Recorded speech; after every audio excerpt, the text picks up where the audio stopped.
আমার যারা সাপোর্টার আছেন আপনাদের অনেকেরই কমন একটি প্রশ্ন যে আমি আসলে কি করি। কৃষিভিত্তিক কন্টেন্ট তৈরির পাশাপাশি মেইনলি আমি একজন কৃষি উদ্যোক্তা। আমার উদ্যোগের নাম হচ্ছে প্রিমিয়াম ফ্রুটস লিমিটেড। আমি প্রথমত বাংলাদেশের উৎপাদিত বিভিন্ন ধরনের ফল, বিশেষ করে আম নিয়ে কাজ শুরু করেছি।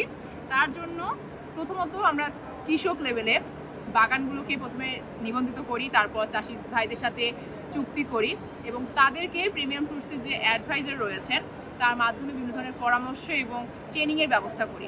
রাজশাহী, নওগাঁ, চাঁপাইনবাবগঞ্জ, রংপুর অঞ্চলের চাষি ভাইদের সাথে আমরা এটা ব্যাপক হারে কাজ করছি এবং সাতক্ষীরা, যশোর, পাহাড়ি অঞ্চলেও কাজ শুরু করেছি। তবে আগামীতে আমরা ইনশাল্লাহ সাতক্ষীরা, যশোর, পাহাড়ি অঞ্চলেও ব্যাপক হারে কাজ শুরু করব।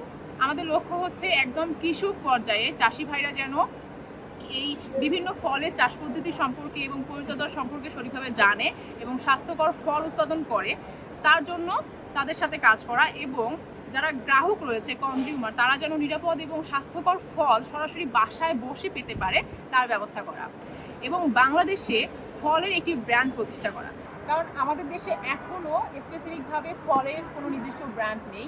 আমরা যখন ফল কিনি তখন বাইরে থেকেই বিভিন্ন জায়গা থেকে ভ্যান বা দোকান থেকে ফল কিনি, কিন্তু সেগুলো যখন অস্বাস্থ্যকর হয় বা খেয়ে অসুস্থ হই আমরা কিন্তু কাউকে দায়বদ্ধ করতে পারি না বা কারোর কাছে গিয়ে অভিযোগ করতে পারি না। তো সেই জায়গাটা আমরা তৈরি করছি একদম অথেন্টিক এবং নিরাপদ জায়গা থেকে যেন আপনারা ফল কিনতে পারেন এবং যদি কোনো সমস্যা মনে হয় সরাসরি যেন অভিযোগ করতে পারেন। কারণ আমাদের দেশে ফলের একটা হিউজ মার্কেট আছে, আমরা যদি এই মার্কেটে একটু গোছালো করতে পারি, ব্র্যান্ডিং করতে পারি, এক্ষেত্রে কৃষক ভাইরা যেমন উপকৃত হবে ঠিক তেমনি কনজিউমার লেভেলেও একদম নিরাপদ স্বাস্থ্যকর ফল আমরা পাবো। যেমন আমাদের দেশেই প্রতি বছর গড়ে প্রায় 20 লাখ টন আম উৎপাদন হয়। আমরা যদি এই জিনিসটা ব্র্যান্ডিং করতে পারি যে আমাদের দেশে নিরাপদ উপায়ে আম উৎপাদন হচ্ছে, তাহলে চাষি ভাইরা যেমন উপকৃত হবে, আমাদের দেশের মানুষজন স্বাস্থ্যকর আম খেতে পারবে, ঠিক তেমনি প্রচুর পরিমাণ আম বিদেশে এক্সপোর্ট করেও ভালো অঙ্কের বৈদেশিক মুদ্রা ইনশাল্লাহ অর্জন করতে পারবো আমরা।